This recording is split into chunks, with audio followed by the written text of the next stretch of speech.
Bien. Écoutez, on est ravis de vous voir aussi nombreux. Je vois qu'il y avait une inquiétude sur les paniers repas et, et que j'espère que vous avez tous votre panier repas, ou en tout cas il en restera sinon juste après la séance. Je vous laisse vous installer et on est absolument ravis aujourd'hui d'avoir ce symposium sur l'insomnie, donc qui a été parrainé et soutenu par Idorsia, qu'on remercie beaucoup de nous avoir accordé leur confiance pour organiser ce symposium, qui a été intitulé Insomnie chronique, nuit blanche et journée sombre. Et on va d'emblée aller très vite. Vous allez avoir 3 présentations et il y aura un temps d'échange, du coup, avec le panel des intervenants à la fin d'à peu près 15 minutes.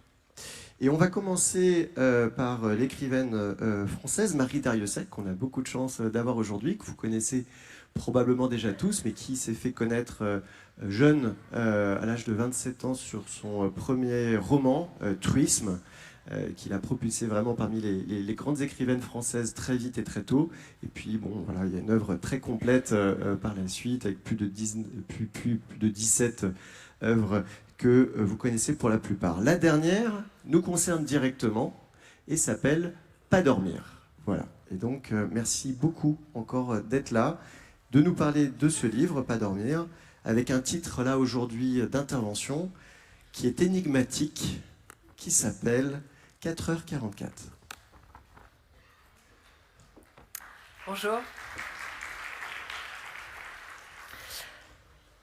L'insomnie occasionnelle n'est pas ici mon sujet, celle qui peut arriver à tout le monde, causée par le bruit ou l'anxiété.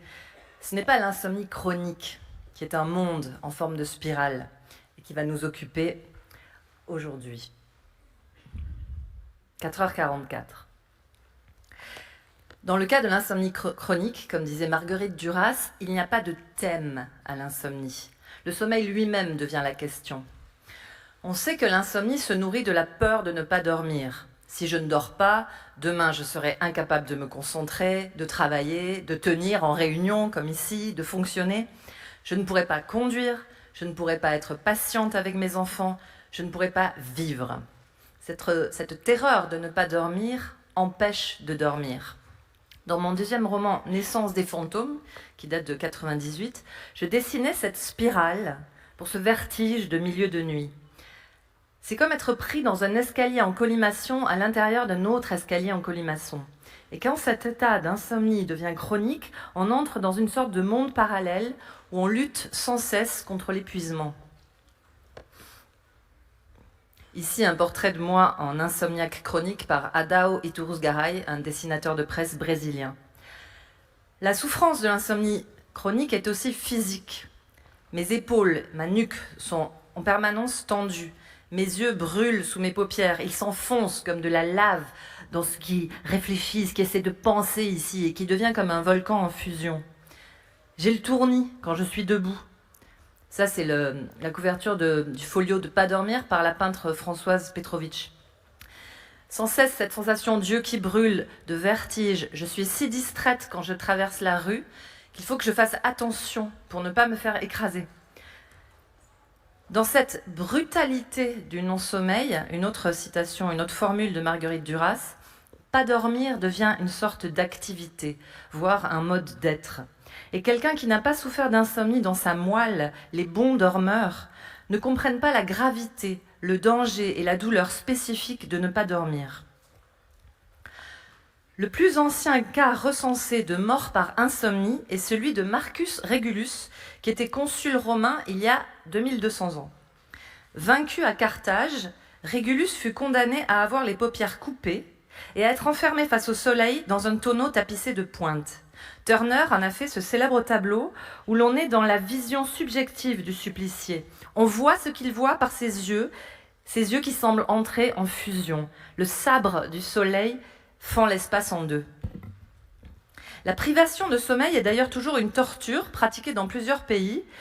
Je cite un rapport d'Amnesty International, une torture dite propre et sans contact qui rend plus sensible au froid, au chaud, à la douleur, provoque de l'œdème et dérègle le système digestif.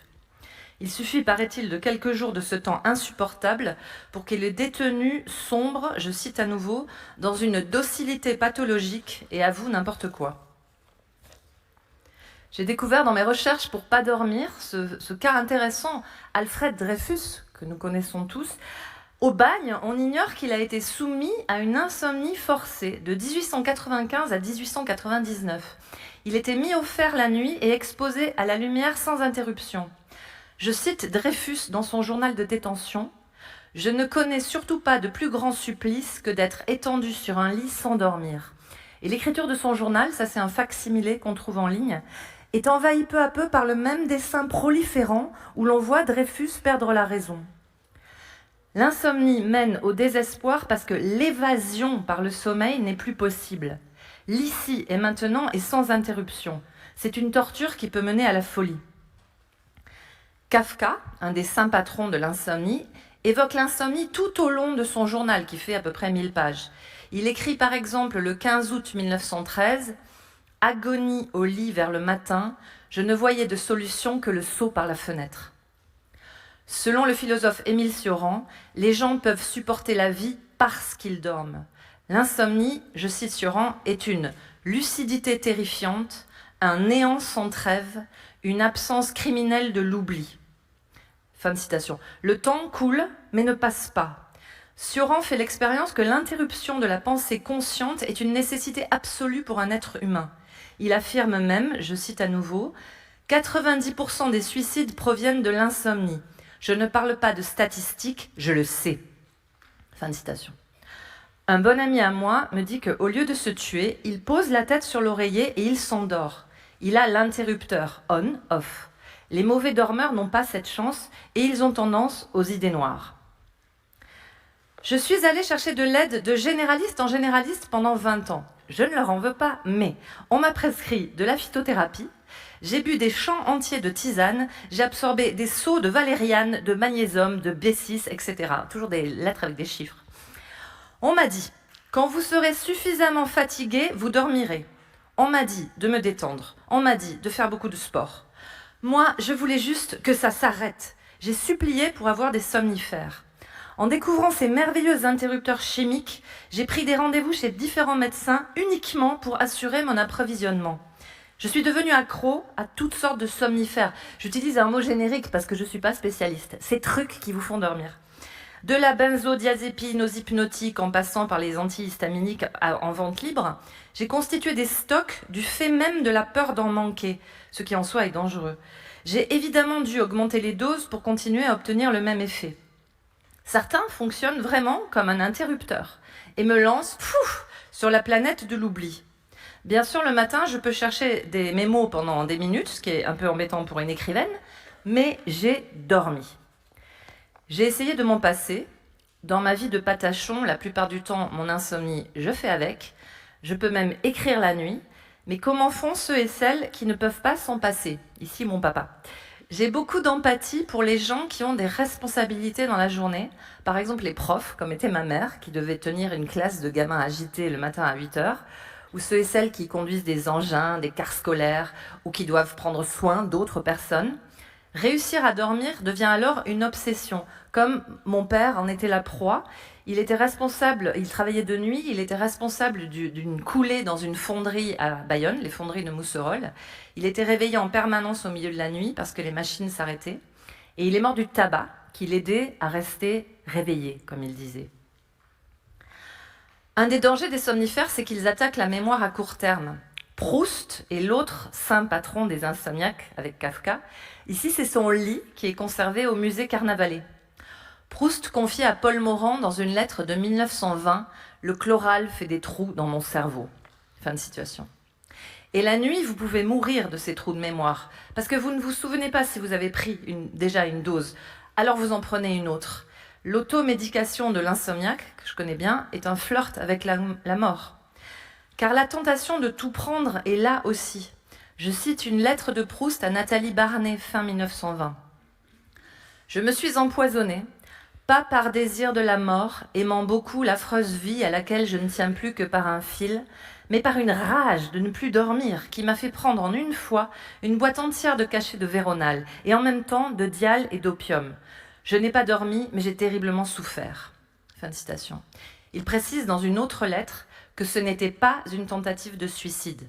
« Je n'aurais pas voulu finir, dit Proust, comme un héros de faits divers. » Fin de citation. Virginia Woolf, qui là consulte sa montre, fut aussi sauvée d'une surdose de Véronal en 1913 à 31 ans. Comme vous savez peut-être, elle se suicidera en se noyant beaucoup plus tard, à 59 ans. C'est différent.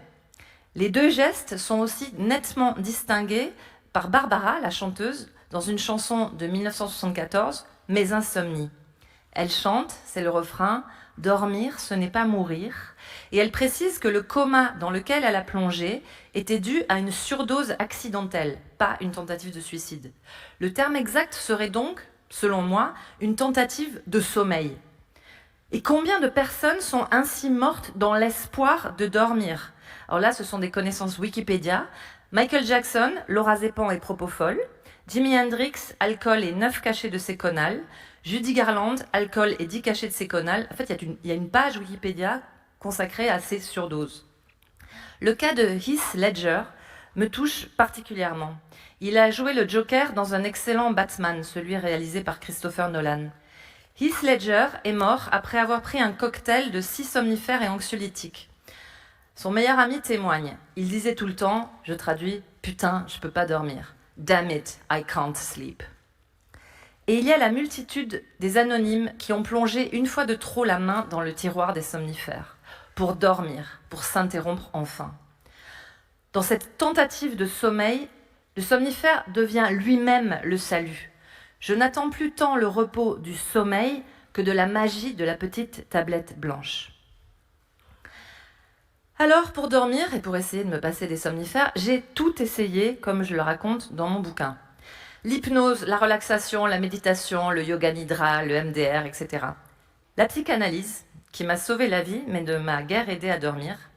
J'ai essayé la très agréable ostéopathie crânienne, la méthode Mézières, la méthode Alexander. L'acupuncture a fonctionné de façon assez spectaculaire, mais la nuit de la séance, il aurait fallu que j'embauche cet acupuncteur tous les soirs à mon chevet pour me piquer les chevilles. Alors j'ai essayé tous les gadgets. Vous pouvez lire dans mon essai, il y a des pages sur tous les gadgets, entre autres la Gravity Blanket, qui était toute une histoire. Je vais seulement ici vous décrire le champ de fleurs et la boîte Morphée. Le champ de fleurs est un tapis couvert de petits picots en forme de pétales pointus. Alors je vous lis la notice. Les endorphines agissent comme antidouleurs et relaxants puissants au même titre que la morphine, mais sont produites par votre propre cerveau. Détente profonde, douleur soulagée, sommeil amélioré. Ne manquez pas l'expérience champ de fleurs. C'est pour moi. Je m'étends dessus, ça pique, ça chauffe, je suis très détendue, mais je ne dors pas. Alors on fait la boîte Morphée. La boîte Morphée, je lis la notice, l'innovation déconnectée qui va vous aider à retrouver le sommeil et à mieux dormir. C'est pour moi aussi. Je tourne les petites clés, une voix douce me parle, j'essaie tous les exercices de cohérence cardiaque, etc. Je me sens merveilleusement détendue, mais il est 4 heures du matin et je ne dors toujours pas. Femme détendue n'est pas femme qui dort. J'ai aussi essayé le vin rouge, plus qu'essayé. Un Saint-Julien 2009 vieilli en fût de chêne, un petit merlot bio, un Rioja naturel avec un nez de fruits rouges. Tous les prétextes de l'œnologie sont bons pour rester accro aux drogues légales. Les insomniaques ont tendance à devenir dépendants. Ils n'ont pas le fameux bouton marche-arrêt. Désespérer de dormir mène aux conduites addictives. J'ajoute qu'il y a une profonde et énigmatique inégalité dans l'insomnie. Je n'ai pas le temps ici de développer le sujet de l'insomnie traumatique. J'ai mené un atelier d'écriture au Rwanda avec des survivants du génocide contre les Tutsis. Ici, le lac Kivu, un paysage tellement paisible où j'ai très mal dormi. Et j'ai été témoin de la façon dont certains dorment et d'autres pas, comme dans une sinistre loterie. Je me souviens que ma traductrice, elle s'appelait Médiatrice, dormait très bien la nuit, alors que son ami Thierry, qui avait échappé au même massacre à Nyamata, avait tellement peur du crépuscule qu'il veillait très tard à regarder le lac avec moi et à boire avec moi, bière après bière, comme si nous confondions soif de sommeil et soif d'alcool. Je raconte aussi dans mon livre la culpabilité qu'il y a à ne pas dormir quand toutes les conditions et privilèges sont réunis pour le faire par rapport à d'autres gens qui souffrent énormément. Et cette honte, la honte de ne pas dormir quand je rentre au chaud chez moi après avoir côtoyé des publics vulnérables. Alors lire, oui, est le mieux que j'ai trouvé. J'aime passer mes nuits avec le journal de Kafka. Le 21 juillet 1915, il écrit « Seulement des rêves, pas de sommeil ».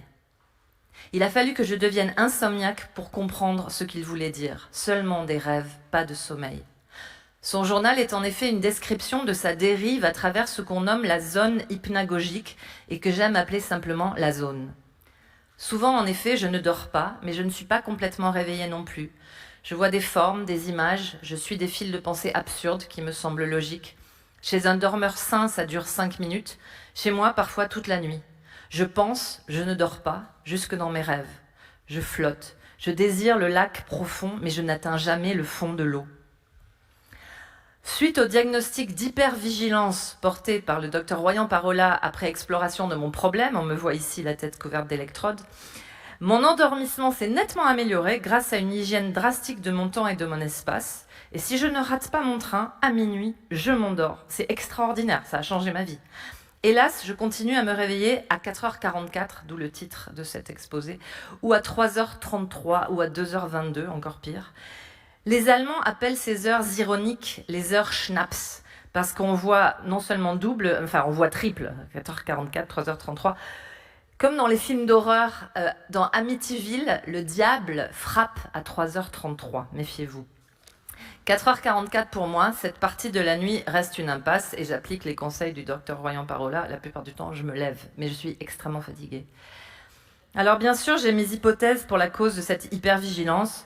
Depuis la naissance de mes enfants, je reste sans cesse sur mes gardes pour tenir l'avion en l'air, pour qu'il ne se crache pas, pour qu'il n'arrive pas malheur. Dans l'insomnie, on touche assez vite à la pensée magique. Et puis, il y a les causes beaucoup plus globales, comme celle que pointait Stefan Zweig dès 1914. Je cite, « Il y a moins de sommeil dans le monde aujourd'hui ». Cette phrase très contemporaine, « Il y a moins de sommeil dans le monde aujourd'hui », a infusé ma propre insomnie et mon essai Pas dormir. Je l'ai interprétée à ma façon dans notre rapport à la violence, à la planète, aux forêts et aux animaux, dont le sommeil est aussi toute une histoire. Merci beaucoup.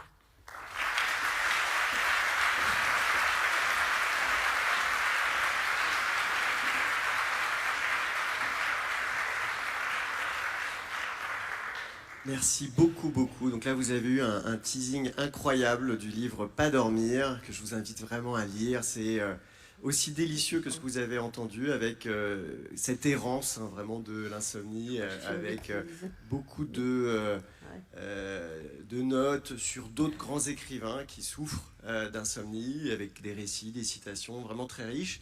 Et si vous lisez le livre, vous allez savoir pourquoi et quand a démarré l'insomnie de Marie Darrieussecq. Je vous invite à le lire.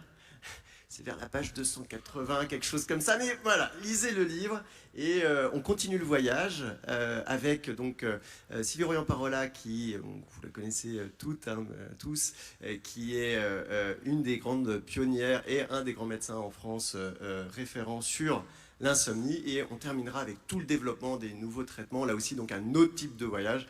Donc Sylvie, c'est à toi et merci. Merci beaucoup Pierre et merci au laboratoire d'Idorsia de me permettre de parler d'une chose dont on ne parle pas beaucoup, c'est les paradoxes de l'insomnie.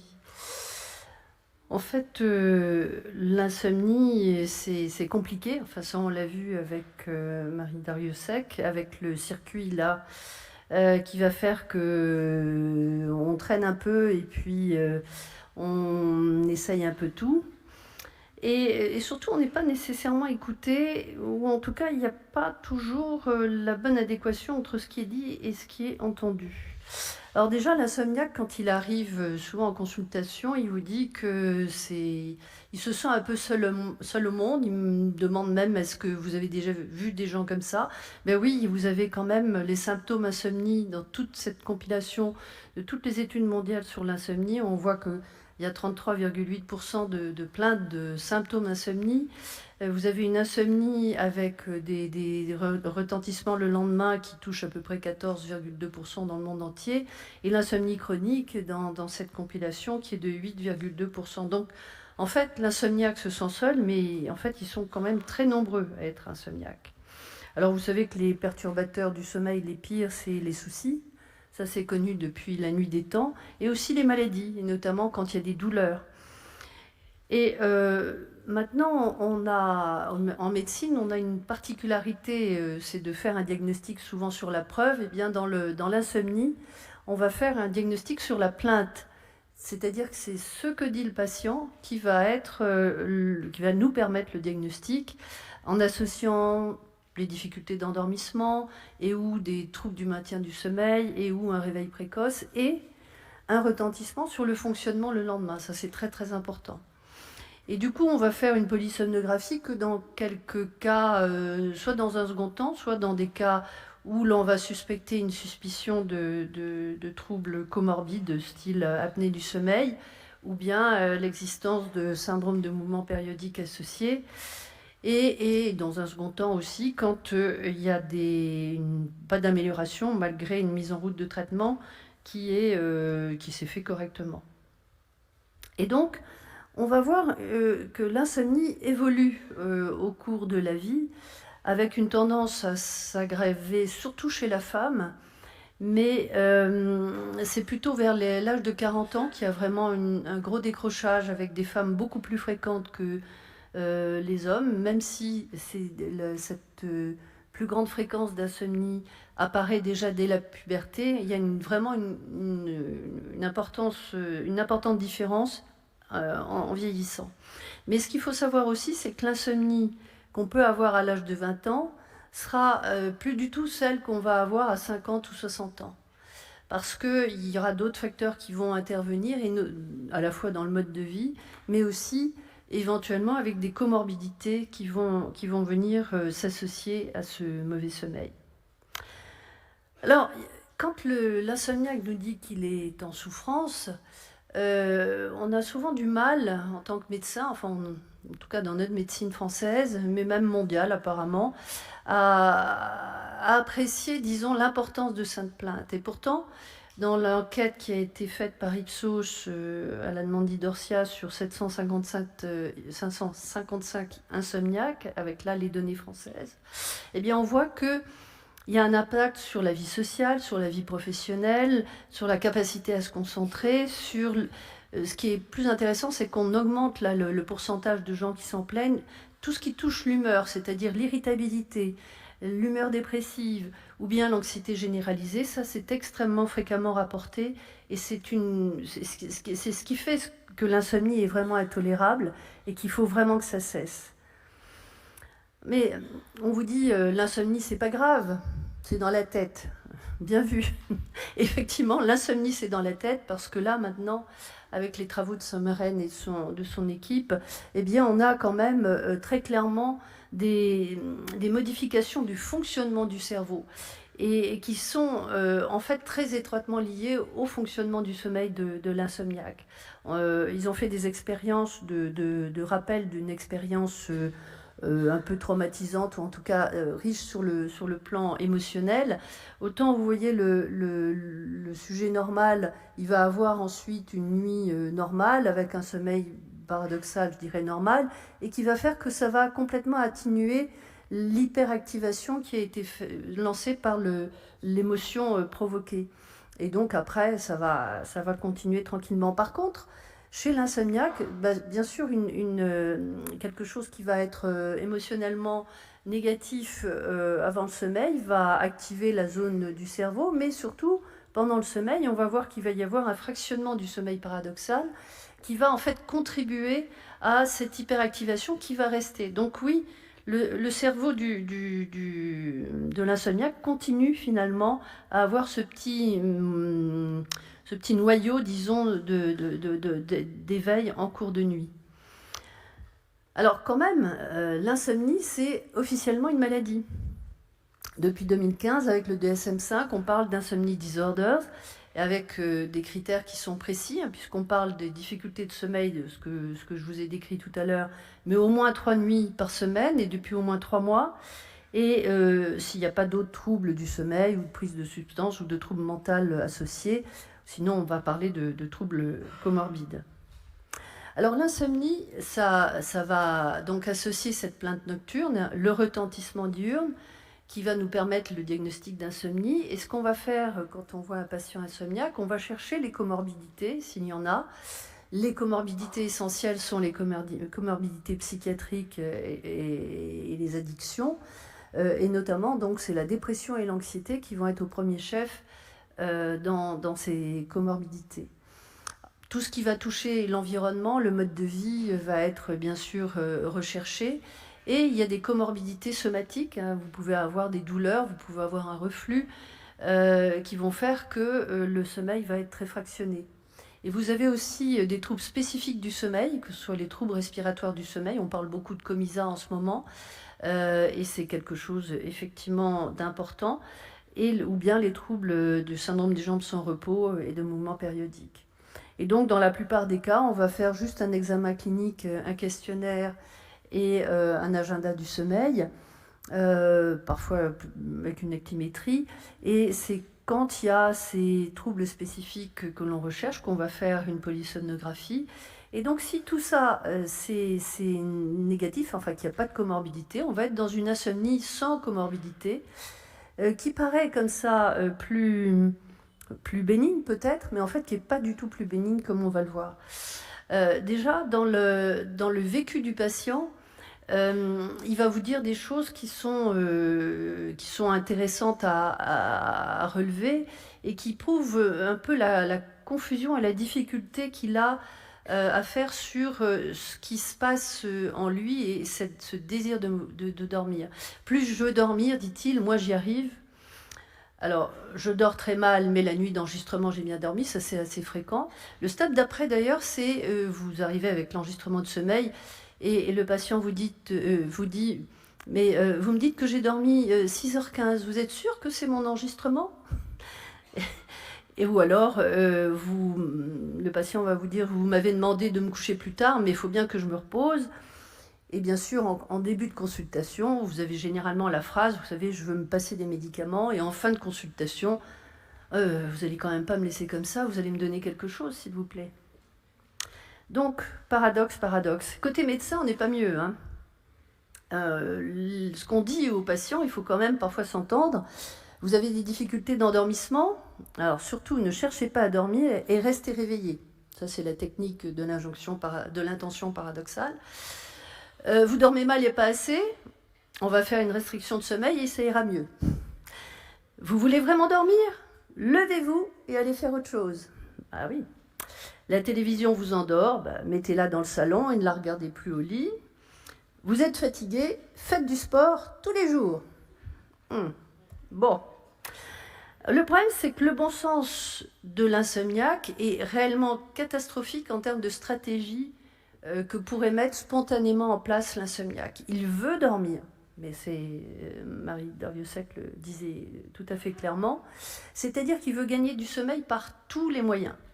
Donc il va se coucher plus tôt pour dormir plus vite. Il ne va pas se lever s'il ne dort pas dans la nuit, au cas où le sommeil reviendrait, hein. Et il cherche à prolonger son sommeil le matin. Et il va essayer désespérément de faire une sieste, parce que faire la sieste, c'est pas toujours très facile pour les insomniaques qui ont justement un hyper-éveil. Mais enfin, il va essayer de dormir un peu plus. Et évidemment, ça marche pas. Et c'est même ce qu'on appelle, nous, des facteurs d'entretien. Alors, les traitements, vous avez des traitements qui sont tout à fait bien établis, qui sont les thérapies comportementales et cognitives, qui font partie des psychothérapies. Et là, la preuve et recommandation forte, disons, dans toutes les connaissances médicales.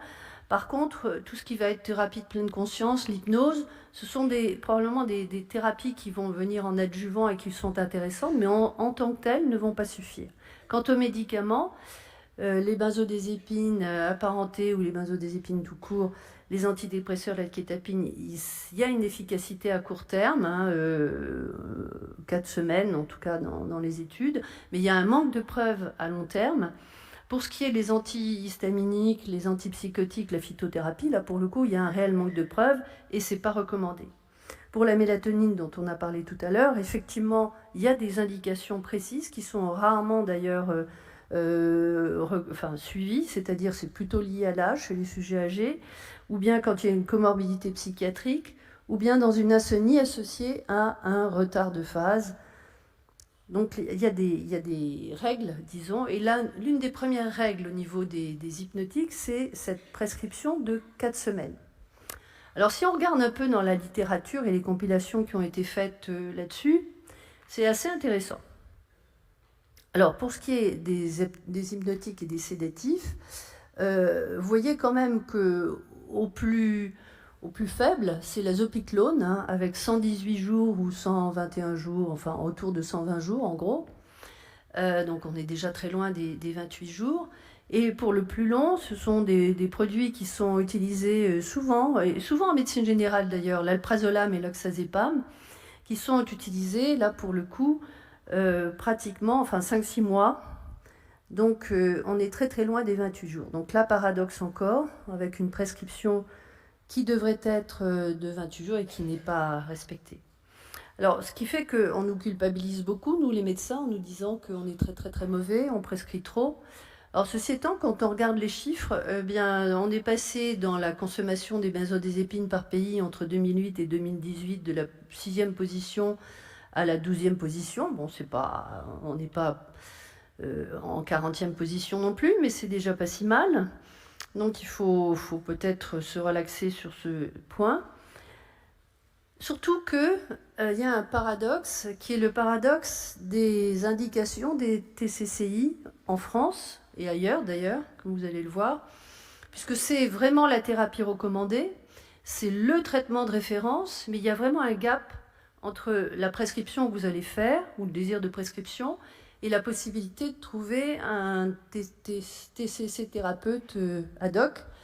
Et en France, en compilant un peu, en demandant à tous les responsables d'enseignement et en reprenant les chiffres qu'on pouvait avoir, dans l'évaluation la plus optimiste, on arrive à peu près 500 thérapeutes pour 5 millions de patients.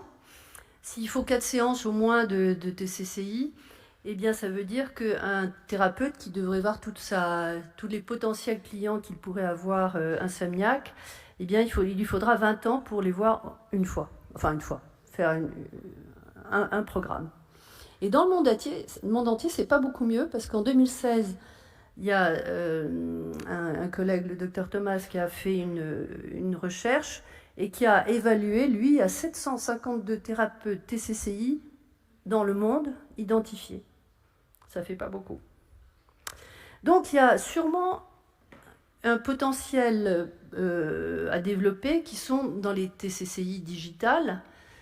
Et bon, le problème, c'est qu'il y a des limitations. Tout le monde ne va pas vers ces styles de thérapie.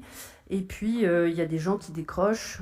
Et puis après, les applis ne sont pas nécessairement encore au point. Donc finalement, comment prendre en charge le patient insomniaque ? Dans l'insomnie maladie, ce seront les TCCI de première intention. En cas de comorbidité psychiatrique, il y aura une association fréquente de médicaments antidépresseurs, hypnotiques, anxiolytiques. En cas de comorbidité associée, il faudra traiter la comorbidité et faire une TCCI. Et s'il y a plusieurs comorbidités, dont psychiatriques, on est ramené au problème précédent. Voilà, je vous remercie de votre attention.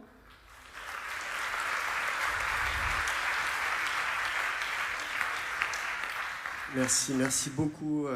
C'était vraiment très très clair, Sylvie. On va avoir le temps de discuter par la suite. Et donc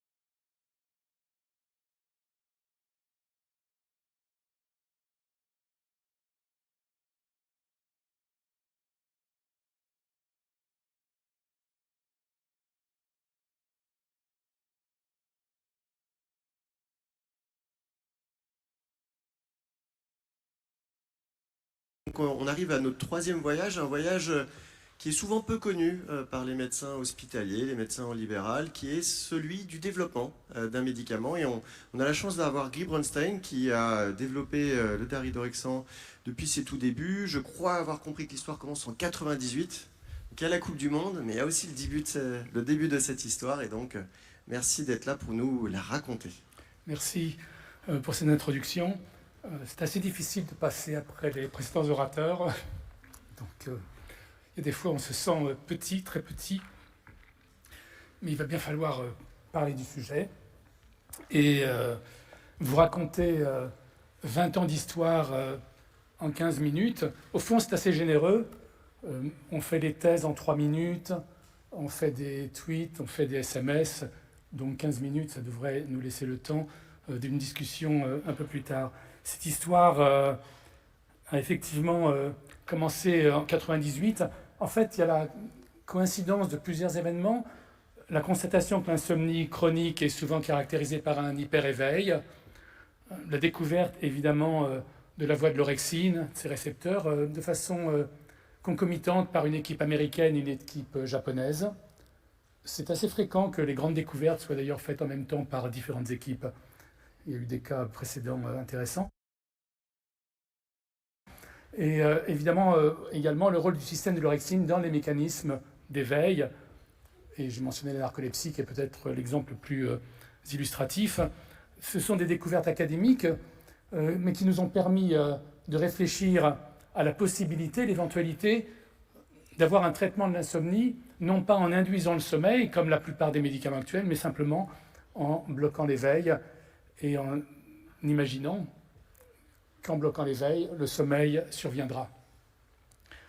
Évidemment, quand on essaie de faire cela, il faut préserver la journée, puisque l'éveil est tout de même nécessaire pendant la journée, d'où l'importance du profil de pharmacocinétique des médicaments, et je vais y revenir dans la slide suivante. Et puis, si on arrive à préserver la journée, la question qui se pose, c'est peut-on même aller plus loin et éventuellement améliorer les symptômes de la journée. Donc je vais revenir avec ces 3 points-là dans les 3 slides suivantes, puis ensuite j'essaierai de vous montrer le développement du médicament et les propriétés qu'on a pu identifier grâce à ce développement. Alors ici, vous avez une représentation presque symbolique du travail de recherche des chimistes. C'est 2 pages parmi des centaines de pages de nos chimistes qui manipulent des structures. Ce n'est jamais un trajet linéaire. Les chimistes travaillent, on va en biologie, on va en pharmacologie, en toxicologie, et puis parfois en clinique, on échoue, on revient en arrière, et puis on repart. Et c'est pour ça que nous avons mis presque 20 ans pour arriver à trouver cette molécule qui est représentée en bleu et qui nous a paru acceptable, ou peut-être même idéal pour l'instant.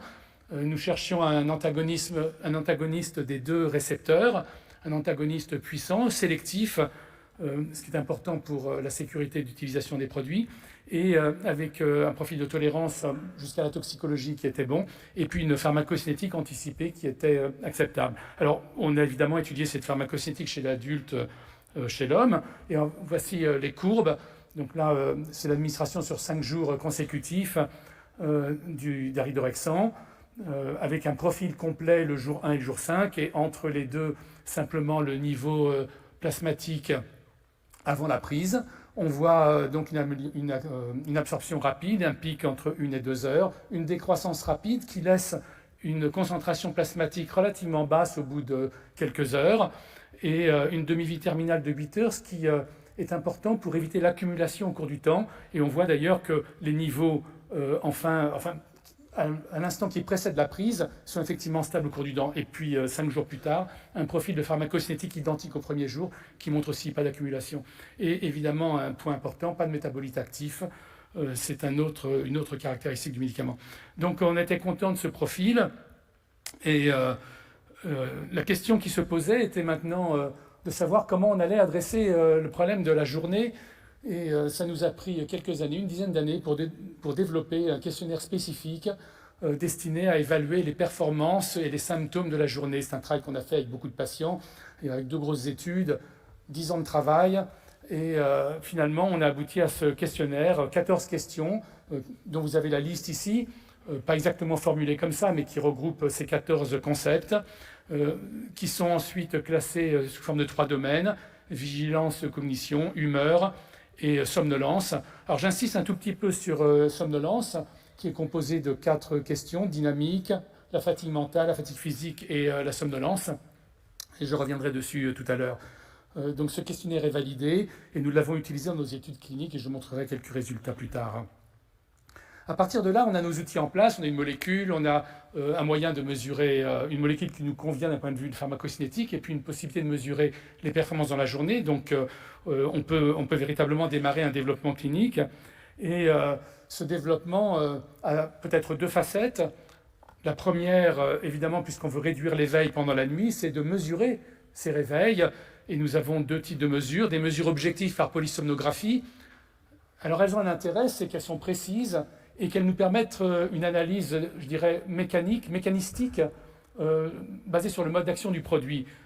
Évidemment, ça n'a pas un énorme impact clinique, et donc on a en parallèle la mesure du ressenti des patients grâce aux agendas de sommeil, et je montrerai des résultats là aussi qui sont peut-être plus cliniquement pertinents. Et puis pendant la journée, on veut préserver l'éveil. Donc on a un certain nombre d'outils, le recueil des événements indésirables comme on le fait toujours dans les études cliniques, la mesure de la somnolence le matin au réveil pour regarder si on a un effet rémanent le matin, et puis évidemment les symptômes diurnes avec le questionnaire que j'ai mentionné avant. Donc peut-être maintenant on peut rentrer dans le vif du sujet.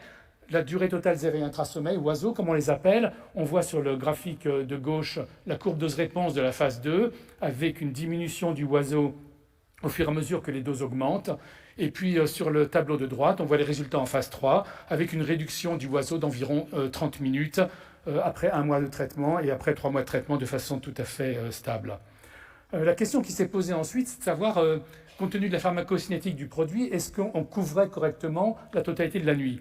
Alors on peut regarder le oiseau sur les différents quarts de nuit, puisque ce sont des enregistrements polysomnographiques sur 8 heures. On regarde les 2 premières heures, puis les 2 heures suivantes, le 3e quartier, le 4e quartier. Et on voit sur le graphique de gauche emprunté là aussi à la phase 2, une courbe dose-réponse qui est assez modeste pendant le 1er quartier, puisqu'il faut bien que les patients s'endorment avant d'avoir des éveils, mais par contre une dose-réponse qui a tendance à accentuer et une efficacité jusqu'au 4e quartier. On confirme la même chose dans l'étude de phase 3, avec une efficacité qui apparaît modestement pendant le 1er quart de nuit, mais continue, s'accroît et continue jusqu'à la fin de la nuit. La question suivante qui nous paraissait intéressante, parce que nous avons observé, peut-être il faut mentionner ça à ce moment-là, nous n'avons pas observé de diminution du nombre de réveils. Donc c'était un peu paradoxal qu'un médicament qui est censé bloquer l'éveil ne réduise pas le nombre de réveils. Alors on s'est interrogé pour savoir comment peut-on disséquer ce oiseau et peut-être l'étudier en fonction de la durée des éveils nocturnes. Alors cette diapositive est un peu compliquée. Regardons d'abord le graphique de gauche et en particulier la baseline, la partie gauche de ce graphique. On voit que l'ensemble du oiseau, qui est aux alentours de 90 minutes ou 100 minutes, se répartit entre des éveils longs et des éveils courts. Les éveils longs en temps sont beaucoup plus représentatifs, représentent environ 2/3 du oiseau, et les éveils courts représentent seulement 1/3. Et on voit, quand on maintenant regarde plus à droite sur le graphique, dès les premiers jours et de façon maintenue sur 1 mois et puis sur 3 mois, on voit une diminution du oiseau qui se fait exclusivement au détriment des éveils prolongés. Et on voit que, par exemple, J1, J2, la majorité du oiseau est en fait des réveils brefs. Et nous considérons ça comme assez intéressant parce que peut-être ce sont les réveils dont les patients se souviennent le moins, ce qui nous fait penser que non seulement les patients vont percevoir un allongement en temps de sommeil, mais peut-être aussi percevront une amélioration de la qualité de leur sommeil. Alors, bloquer l'éveil permet évidemment au sommeil de s'installer. Je n'ai pas mentionné jusqu'à présent l'endormissement, mais de même qu'on observe une réduction du oiseau d'environ 30 minutes, on observe également une réduction de la latence du délai d'endormissement d'environ 30 minutes.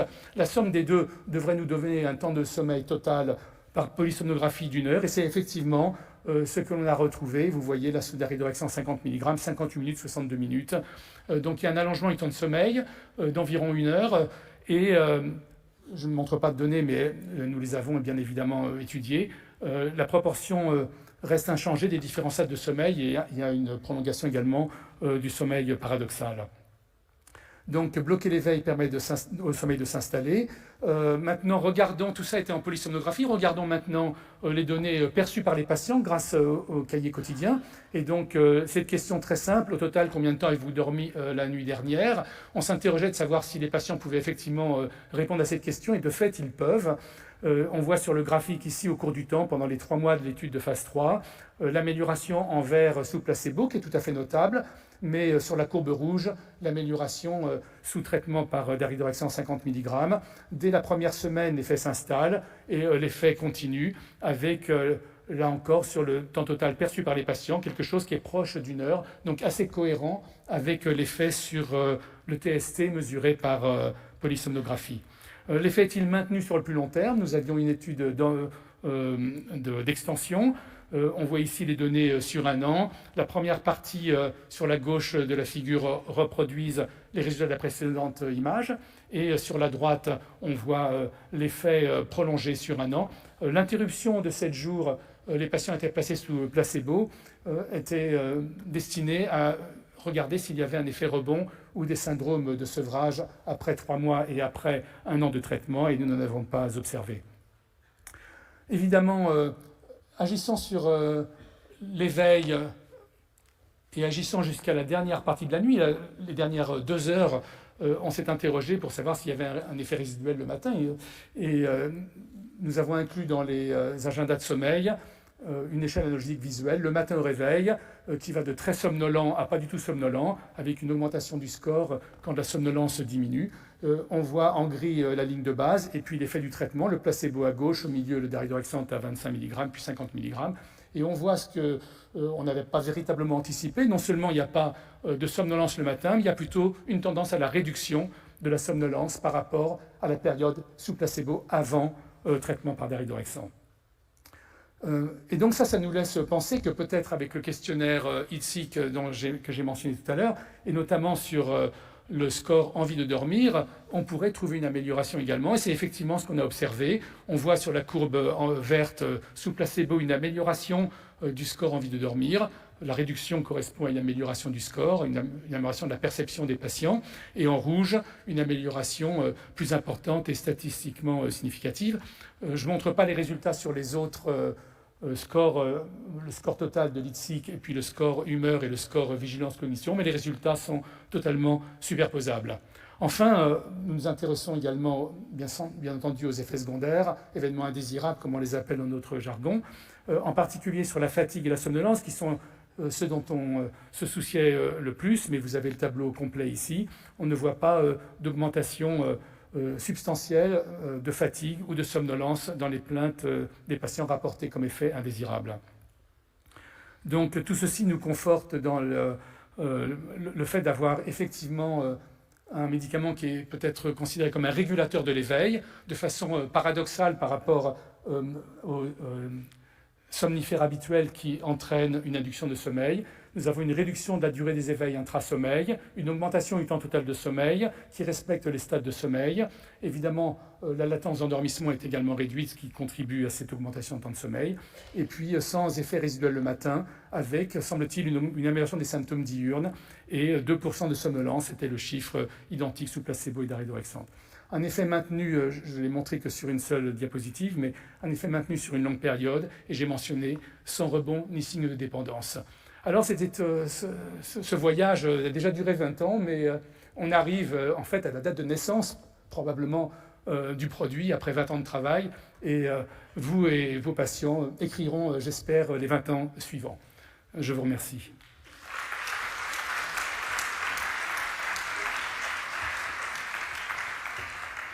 Merci beaucoup pour cette intervention. Une naissance, mais un accouchement difficile, parce que 20-25 ans, enfin difficile, fructueux, et on imagine d'ailleurs et on mesure toute la satisfaction que vous devez avoir après 20 ans de développement qui est vraiment tout à fait passionnant. La satisfaction que vous devez avoir aujourd'hui de voir enfin ce bébé voir le jour. Donc on va prendre les questions. Allez-y, monsieur. Ah, oui, ça marche. Je commencerai par une boutade. Depuis la nuit des temps, la nuit des temps. La question, c'est plutôt, je l'adresse plutôt à Madame Sophie Royan-Parola. Le sommeil biphasique, j'ai lu qu'au Moyen-Âge, avant Edison, la révolution industrielle, on pouvait dormir en 2 temps. J'ai des patients qui me semblent avoir ce pattern, c'est-à-dire qu'ils font 2 bonnes heures, 2 bons cycles de sommeil, se réveillent, tournent en rond, disent qu'ils sont insomniaques, puis se réendorment. Ils peuvent avoir des apnées ou pas d'apnée. Certains ont des... Dans ma région, on se lève très tôt le matin pour aller au travail, et les enfants y compris. Donc voilà, est-ce que le sommeil biphasique est une insomnie? Est-ce que nous sommes juste en train de décrire quelque chose qui appartient à la révolution industrielle ou à la modernité de nos jours? Voilà, merci. C'est intéressant.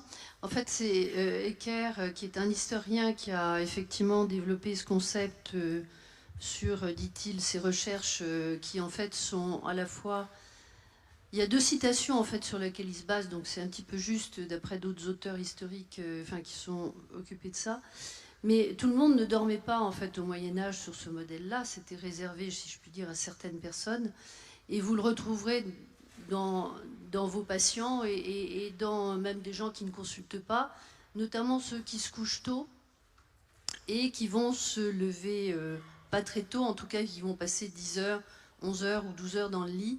Et du coup, il y aura nécessairement un éveil en cours de nuit. Ça, c'est physiologique. Vous ne pouvez pas, si vous avez besoin de 7 heures ou 8 heures dans la nuit et que vous passez 10 heures ou 12 heures, dormir tout ce temps-là. Donc, il y aura un éveil au milieu. Et ça, vous l'entretenez par votre comportement. Et c'est d'ailleurs une des bases du traitement que l'on fait dans la restriction du temps passé au lit chez l'insomniaque, où on va en fait l'amener à se coucher plus tard et se lever plus tôt pour que le sommeil soit continu. Ceci étant, il y a des personnes pour lesquelles c'est un pattern quasi physiologique, je dirais, enfin physiologique dans leur vie, c'est-à-dire, je pense notamment à des personnes âgées qui se couchent très tôt encore, qui vont effectivement se réveiller à minuit, 1 heure et qui vont rester réveillées, qui vont lire quand elles ont dépassé le stade ou de se dire qu'il faut absolument qu'elles dorment, et qui vont se rendormir après à 3 heures ou 4 heures du matin et dormir 2 heures ou 3 heures. En fait, il n'y a pas, si on regarde la durée de sommeil, elle est suffisante. Elles dorment, ces personnes-là vont dormir 7 heures, parfois plus, mais en 2 morceaux.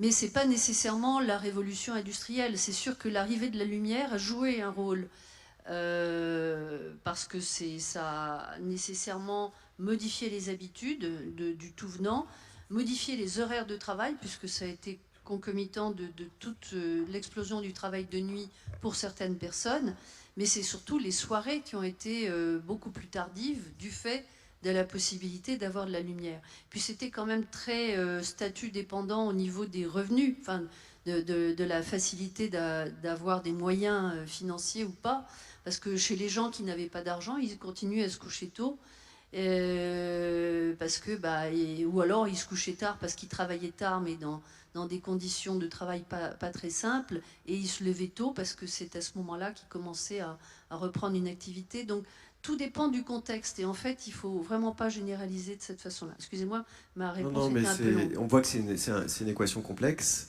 Juste peut-être vous dire, il y a eu un Nature qui vient d'être publié sur la lumière, sur une petite partie de cette équation complexe que vous avez précisé, Sylvie, qui montre très clairement quand même que la pollution lumineuse en nuit qu'on fait vivre à notre espèce, mais pas que, est responsable d'une mauvaise santé physique et mentale et d'une réduction du temps total de sommeil. Très très belle publication avec un niveau de preuve très important puisqu'ils ont pris en compte beaucoup de facteurs confondants. Et à l'inverse, la lumière le jour est associée à un meilleur sommeil, plus long, avec une meilleure santé à la fois mentale et physique. Oui. Oui, ma question va à la fois à Madame Darrieussecq et Madame Royan-Parola. On sait que c'est la nuit que les grandes idées arrivent, en général. Je me posais la question de savoir, est-ce qu'on devient écrivain parce qu'on est insomniaque, ou est-ce que le fait d'être insomniaque vous entraîne à être écrivain? Bref, est-ce qu'il existe des écrivains ou des écrivaines qui dorment bien? Oui, je vais vous citer Paul Valéry, qui s'endormait à minuit, se réveillait à 6 heures en pleine forme. Giono aussi de mémoire, qui écrivait tôt le matin, mais après avoir passé une bonne nuit. Moi, je suis tombée insomniaque à l'âge de 32 ans. Avant, je dormais très bien et j'écrivais déjà des bouquins. J'ai été publiée à 27 ans, donc j'ai écrit 3-4 bouquins en étant somniaque, en dormant bien. Et mes bouquins, ils sont ni mieux ni pire. Enfin, moi, je voudrais dormir, en fait. Et ça n'a pas grand-chose à faire avec le fait d'écrire, pour moi, en tout cas, même si j'ai pu mettre certaines nuits à profit pour écrire. Mais j'aime autant danser, tant qu'à pas dormir. En revanche, je me suis aperçue avec le temps que mon goût littéraire allait vers les écrivains insomniaques, parce que je pense qu'il y a une sorte de tonalité, une sorte de... J'essaie de développer ça dans mon bouquin, mais une sorte d'harmonie nocturne quand même, qui a trait à l'angoisse. Hein. La nuit, il se passe des choses. Mais ce qui se passe la nuit dans nos têtes a un intérêt particulier pour certains écrivains, c'est évident. Et je vais vers ces écrivains-là. Si je cite Paul Valéry, c'est que personnellement, il ne m'intéresse pas du tout. C'est sûrement un bon écrivain, hein, mais voilà. Donc je préfère les écrivains en ce sens nocturne que les écrivains diurnes. Les écrivains nocturnes ont quelque chose à voir avec le doute que je trouve très beau. Voilà. Alors, effectivement, il y a sans doute chez les écrivains qui écrivent la nuit, c'est souvent qui écrivent tard la nuit. Parce qu'après, sinon, on tombe sur des gens qui se lèvent tôt. Alors, c'est vrai qu'il y a des différences de personnalité dans les gens du soir et les gens du matin. Les gens du matin, pour être un peu simplistes, sont plus obsessionnels, plus tristounés que les gens du soir qui sont plus festifs, plus maniaques aussi, nous dira Pierre-Alexis. Mais bon, après, moi, j'ai eu d'autres patients écrivains et qui me disaient qu'ils écrivaient, comme ils ne savaient pas quoi faire, finalement, ils avaient écrit la nuit, et quand ils avaient relu le lendemain ce qu'ils avaient écrit, c'était catastrophique. Donc, c'est pas nécessairement créatif dans le bon sens. Ça dépend vraiment, je pense qu'il n'y a pas de règle. Est-ce qu'il y a encore une autre question? Oui. Est-ce qu'on peut jeter un micro au docteur Lopez?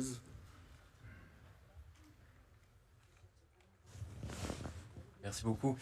C'était concernant les études en polysomnographie, je trouve très très intéressant d'aller, de ne pas regarder le temps de sommeil ou le délai d'endormissement, mais de s'intéresser à ces bouts de veille. Et je m'interrogeais sur pourquoi les 6 minutes. Est-ce qu'une durée d'éveil de 6 minutes est suffisante pour la question de percevoir son éveil et que du coup on va avoir un retentissement qu'on perçoit? Et le pendant inverse, pourquoi s'intéresser au bout d'éveil et pas à la durée suffisante de sommeil entre deux éveils pour qu'on arrive à le percevoir comme du sommeil? Est-ce que vous avez aussi regardé la durée des bouts de sommeil? Est-ce que c'est aussi un élément en pronostic de bonne perception du sommeil? Merci pour cette question. Alors sur les 6 minutes, on l'a en quelque sorte défini en contrastant les réveils nocturnes rapportés par les patients et les réveils enregistrés par polysomnographie. Imaginons un patient qui perçoit 3 réveils et qui en a une douzaine en polysomnographie. C'est toujours dans ce sens-là que ça fonctionne. On regarde chez ce patient on prend les 3 plus longs et quelle est la durée la plus courte des 3 plus longs. Et on a fait ça chez tous nos patients. Et à partir de là, on a défini que au-delà de 6 minutes, c'était perçu. En dessous de 6 minutes, ce n'était peut-être pas perçu. C'est comme ça qu'on a défini le seuil. Mais l'analyse a été réalisée avec un seuil qui avait déjà été défini et publié auparavant, qui était de 2 minutes. Et les résultats sont totalement cohérents. Alors maintenant, vous me donnez une idée nouvelle. Je vous en remercie. Et on n'a pas regardé ça encore, mais je vais m'y atteler. Le développement continue. Est-ce qu'il y a une autre question? Il nous reste 3 minutes. Oui, en haut. Je ne sais pas si le micro pourra... Ah, le micro arrive. Il faut trouver un système de perche ou je ne sais pas comment. C'est pas facile. Bonjour, Alexandra Stanko, CHU Poitiers. Une question pour Madame Darrieussecq, s'il vous plaît. Merci pour l'exposé. Donc maintenant, quand vous dites que vous avez tous essayé par rapport à l'insomnie, vous savez quand même que la base de traitement de l'insomnie, c'est la TCC insomnie. Donc on compte sur vous pour passer le bon message. Hein. Ah, ben j'ai été soignée par le docteur Royan Parola. Ça a un peu marché quand même, hein. Mais je suis trop... Le mot maniaque est très juste, hein. Je suis extrêmement agitée. Donc je sais pas, j'essaie par tous les moyens de m'assommer. J'ai du mal. Mon mari essaye aussi, mais il a du mal. Il est aussi insomniaque. Il a d'ailleurs consulté aussi. On a 2 insomnies différentes. Et alors ça, c'est terrible, les insomniaques. Il y a un chapitre dans mon bouquin sur le fait de faire chambre à part, qui est un des derniers tabous français. C'est quand on est marié, on est censé dormir ensemble, etc. Quand 2 insomniaques dorment ensemble, c'est le divorce assuré, quoi. Faut pas hésiter à avoir au moins 2 lits séparés. Et bon, ça nous a amené à... Il y a un comique de l'insomnie quand elle n'est pas... Moi, j'ai une vie... Je peux vivre avec mon insomnie, en gros, quand j'ai pas à conduire un car scolaire le matin. Et du coup, il y a un effet comique de la répétition du ratage. Il y a un côté Buster Keaton. Vous essayez de dormir, ça rate immanquablement. Il m'arrive des fois, quand je me réveille à 4h44, d'avoir des fous rires. Parce que, à force, c'est un truc... C'est un côté totalement énigmatique, quoi. Sauf qu'en fait, c'est une habitude. Enfin, voilà. Mais je lutte contre... Je continue à lutter contre... Enfin, je me fatigue moi-même, en résumé. C'est une vie épuisante, quand même. Voilà. Vive le sommeil. Et c'est vrai qu'on a besoin de... C'est peut-être un mot de conclusion pour cette session. On a besoin de relais. On sent que dans beaucoup de pathologies, par exemple en psychiatrie, c'est vrai que l'autisme, il y a eu des grands relais, il y a eu des plans autisme sur le suicide. On a des délégués ministériels en psychiatrie, au neurodéveloppement. Donc la question du développement chez l'enfant est devenue une question prioritaire, etc. Pour l'instant, le sommeil est encore perçu comme quelque chose comme étant d'un luxe. Il n'y a pas de grand programme national sur ça. Et on a vraiment besoin, aux différents niveaux, industriels, avec des patients qui témoignent. Et on a la chance d'avoir Madame Dariussec qui a une caisse de résonance effectivement particulière, les médecins, etc. Mais on n'a pas encore réussi à cranter pour faire comprendre que le sommeil est un enjeu vraiment majeur, qui doit être présent dès l'école. Les aspects de nutrition, d'exercice physique sont présents à l'école, le sommeil pas suffisamment. Et puis qu'on s'intéresse vraiment à cette pathologie avec des financements propres, avec des programmes propres, etc. etc. Et ça, il y a encore un pas à faire en France pour essayer de passer ce cap-là et de ne pas promouvoir le sommeil ou les petits dormeurs ou le fait de ne pas dormir comme étant quelque chose de bien, de performeur, de quelqu'un qui est actif, qui a plein de choses à faire, etc. Voilà. Bien dormir, c'est être bien en forme, bien bouger, bien réfléchir, bien travailler, comme l'a rappelé Marie Dariussec, également en littérature. Voilà, merci à tous pour votre attention et à bientôt.